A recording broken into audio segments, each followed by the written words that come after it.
All right, well, thank you everybody for being here. I know it's the end of the day. Nice to see some very old familiar faces. My name's John Lilic. I guess maybe some SCC people know me from all the years of being in Ethereum and being around. And some of you who have been around for a long time might even remember Code to Inspire. So I'm actually here representing Code to Inspire. Fareshte was supposed to be here, but she couldn't make it. She's kind of like my sister.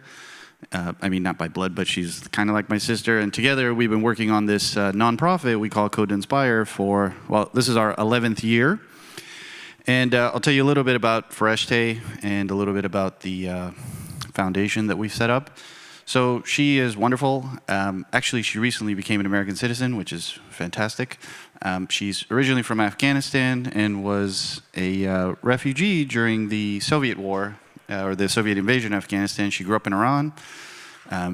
Eventually, she made her way to Berlin and she got her computer science degree. And then she went back to Afghanistan and started teaching. She started teaching girls how to code. And then, of course, the Taliban tried to, blow her up a couple times. So she ended up a refugee in the United States, and we met 2014 in Washington, D.C. at the Bitcoin in the Beltway conference. Actually, we were carpooling from New York City to D.C., and she told me all about it, and I said, wow, this is incredible. I mean, she told me all about her vision. And so that's kind of how Code to Inspire started. So part of what I'll talk about here is what we're doing, but I guess we're also probably at this point the longest running Bitcoin, and later we started adopting Ethereum and other tokens, but cryptocurrency-based nonprofit. And we've been using Bitcoin and stablecoins in unique ways for many years. So yeah, this is a little bit of a depressing fact. And I guess probably in your periphery, or maybe some of you are very, very well aware of what's recently transpired in Afghanistan over the last couple of years, but now we're sort of in a situation where the Taliban is back in full force, and so the regressive policies are now taking hold across the country. And this is kind of one of the bigger issues, which is that young girls and women are banned from education.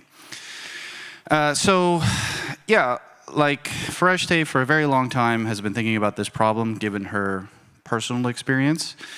And yeah, so we kind of started Code to Inspire 10 plus years ago. We built the first coding school for girls in Afghanistan. These laptops, so this is some of our students in our classroom in Herat, which is the westernmost city of Afghanistan. And we actually smuggled these laptops into the country. It was quite an operation. In addition to laptops, we provide pretty much everything you would expect in a classroom. We also provide a stable internet connection and heat and whiteboards and so on. And we have a mentor-teacher program, so we have a group of mentors that deliver the curriculum. All of them have a background in computer science. And the cohorts of students has been growing every single year. So our first year, we had a handful of students, and this year, and at this point now, we have thousands of students. And so in the beginning, it was like this. The girls could actually go to a classroom. So yeah, just some stats. It's kind of like year 11. I think this might be a little bit outdated, and the number of students that have gone through the program is a bit higher. And the number of hired graduates who earn over $100 per month is a really important metric. So one of the things that we've been doing is not only delivering the curriculum, and the curriculum is free, but also on the other side, working to create a job and/or entrepreneurial market, right? So job placement market and entrepreneurial opportunities for those who graduate and maybe want to create their own startups. And so it's very, very important that the girls have an opportunity to not only complete the program, but then earn an income. And $100 per month is a pretty important milestone because that puts them into sort of like a category where they're probably earning just as much, if not more, than some of the men in their family, which is very important because that starts to change the hearts and minds and attitudes of local people once they see that actually even the women in their family can earn a very good income. And actually, quite a number of them earn much more than that, but that's kind of like a baseline that we use to highlight this point. And then, of course, a third of them are actually the sole earners in their family, which further speaks to the need for not only education, but more importantly, equal access and participation so that women can also not only get an education, but participate in the economy and society. Okay, so a problem versus a solution. So when you think about Afghanistan, there's lots of problems, and sometimes they can get overwhelming because you don't really know where to start, but you have to kind of break it down.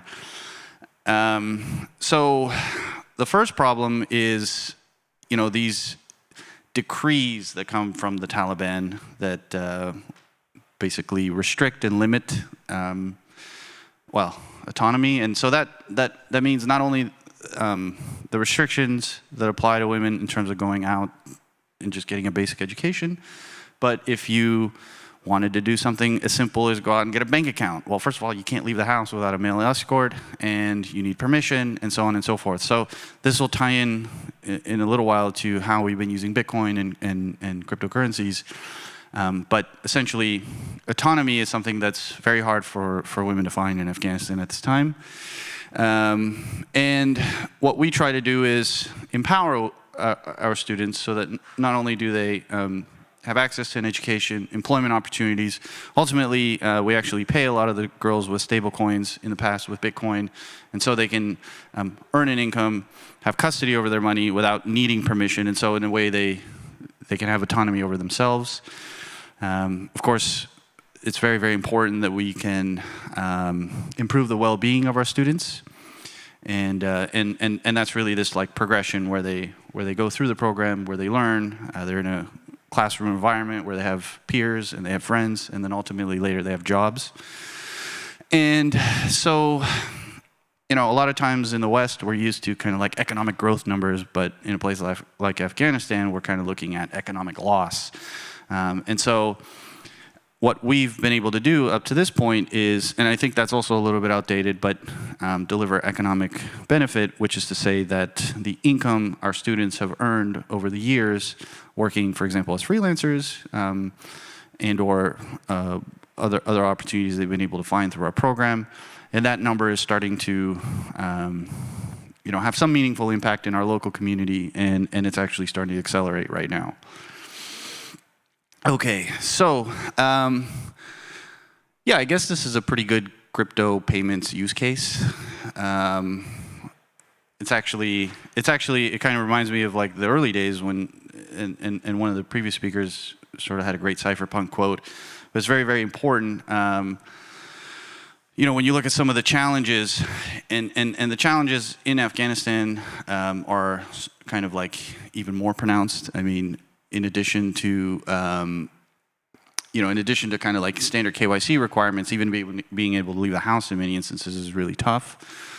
But pretty much, these are all things that are like very fundamental as far as some of the conditions that our students are facing. And so the opportunity to just send them a transaction and they have, they've got whatever Bitcoin or ETH or stablecoin or something else in their wallet. And then some of the other things that have happened in recent years is obviously local markets have grown, so there's these like informal on-off ramps where they can actually get local currency, but then more and more vendors are beginning to accept cryptocurrency, and we've actually even seen really interesting solutions where certain types of goods are imported into the country, for example, electronic goods, and then kept in a container, and then you can sort of like buy those goods with USDT or with ETH or whatever. And so we have been working to build local marketplaces as well. So I guess, we kind of are in year 10. We started out really small, and over the years we've just continued to persist and continue to try and grow. And I guess throughout the crypto and blockchain ecosystem, we've had lots of interactions and I guess headlines and more awareness. So I really am very grateful that we even have this opportunity here at SCC. So we had a great case study with Binance with their charity program. and I have to give a shout out to CZ and his whole team, and well, I guess this is before when he was at Binance, but the entire Binance organization. They were fantastic. They came through. They were able to donate a sizable amount of money, and then together we were able to actually provide lots of relief to our students, ensure that we could get cryptocurrencies into their wallets. So throughout the pilot program, we kind of, collected some data just to try to understand some of the challenges, and basically cashing out my cryptocurrency was basically the biggest problem. The other problem was, and this is sort of like a new problem, keeping track of information.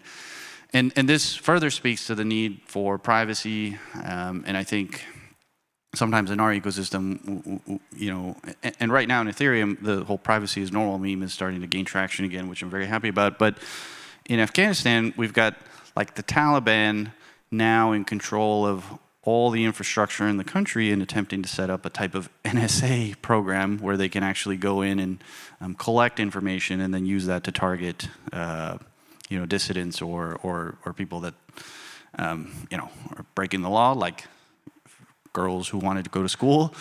So privacy is very, very, very, very important. I think we should continue to work in that direction. And there's a lot of instances of these kinds of critical needs for privacy around the world. And then just, kind of like some feedback in terms of we were able to distribute cryptocurrency to a broad range of students in the program, many of them, and some of the thoughts, some of their feedback as well in terms of biggest benefits and so on. And I think this kind of information is very important because it can help us further shape how we continue to build out Ethereum and how we continue to build out this ecosystem, because you can see privacy and security in an area where actually this is fundamental and very, very critical, is like the number one benefit that our students outlined. Okay, so one of the things that we've had to do recently was, as the Taliban took control again, they threatened us, and so we had to close the school, like the physical location, the actual school, and so we built an online platform, and we decentralized ourselves. And so I think we're also now turning into a bit of an interesting case study in decentralized education. And so we created a platform, and the students can log in. They can interact with our mentors either in a live, video call session and or a pre-recorded video, and then some like course material. And then there's forums, and they can ask questions and interact and so on. We can then issue out certificates or digital accreditation once they complete the program. And of course, we can continue to use cryptocurrency to pay them once they go through the program and they find employment. We continue to smuggle in laptops and other computer equipment and those little internet dongles. We're hoping to, see very large uptake of Starlink, for example. And so we're really rapidly right now decentralizing ourselves. And as part of that, these are some of the core considerations, and definitely platform security and student data privacy. And so thinking about how we can ensure that someone has credentials to log into the platform without necessarily compromising who they are, even in the event of some, malicious actor like breaching the system somehow. Of course, zero knowledge proofs and attestations and some of the things we've been working on in Ethereum become very fundamental and critical for us. And then finally, we'd love to get more participation from everyone. And first of all, we want to thank everyone who's donated. We've received donations from the Bitcoin community, Ethereum community, and other communities, Solana community, and many others. And so we want to thank everyone who's contributed. Actually, our, let's say, current financial state in terms of our ability to continue on in this mission is largely attributed to the fact that we have Bitcoin from like 2014 and we have ETH from like 2015. We just haven't sold our crypto. in addition to individual donors and corporate donors. Spread awareness, get in touch with us, codetoinspire.org. You can find us on Twitter. That's Foreshta's email. Yeah, thank you very much.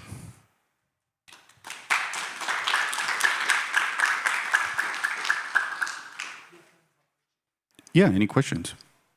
Happy to take questions.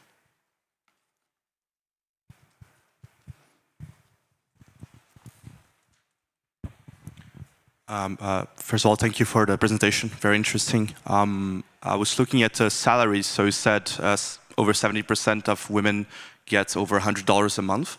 I mean, of course, we know in crypto and even in tech in general, that's quite low compared to Western countries in which you could realistically be earning 100K a year. How feasible would it be for one of the students to actually reach some of these salaries that we can have over here? Yeah, great question. So we have to. So the first thing to understand is we're starting from kind of zero. I mean, and basically war-torn conditions, and but like as they go through the program, they learn certain skills, and as they continue, maybe their skills get better and better. And so what we have noticed recently is some of the more senior students who have gone through the program and had experience are actually starting to see much better wages. But that's also largely a function of the extent to which we can build that end-sided marketplace where we deliver the education, but then also we have corporate partners and startups who are willing to hire the girls, you know, and pay them a reasonable wage. So that's kind of like a market function, and that's a part of our awareness campaign. I can say that in the past, you know, Consensus in the past, as an example, as a startup where I used to work, was very generous. Lots of Consensus folks hired the girls, and other projects as well, of course, Binance as well. And so the more awareness we can raise, the better we can elevate their skill sets and their experience, the more qualified they'll be, and ultimately the more money they'll make. So that's kind of the flywheel we're trying to build. Okay, that's awesome. Thanks. Thank you.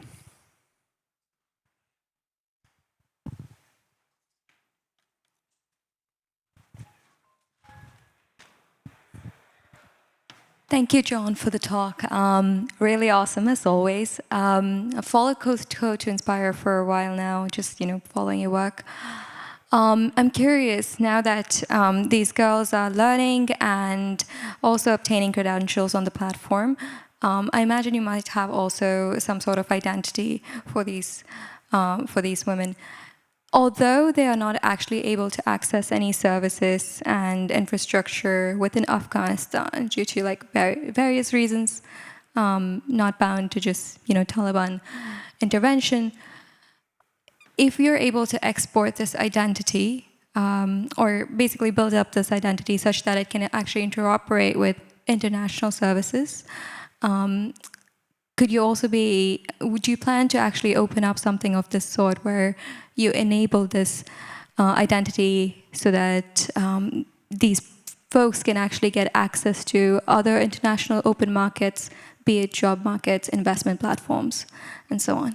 Yeah, that's a great question. Thank you, Shruti. So it's kind of like prior to my talk, there was a talk about the network state and crossing borders and so on, and organizing in different ways. And I think the extent to which you can establish your identity on-chain, and we were just talking about this, it's like you have your canonical identity, you have your persona constructs, okay?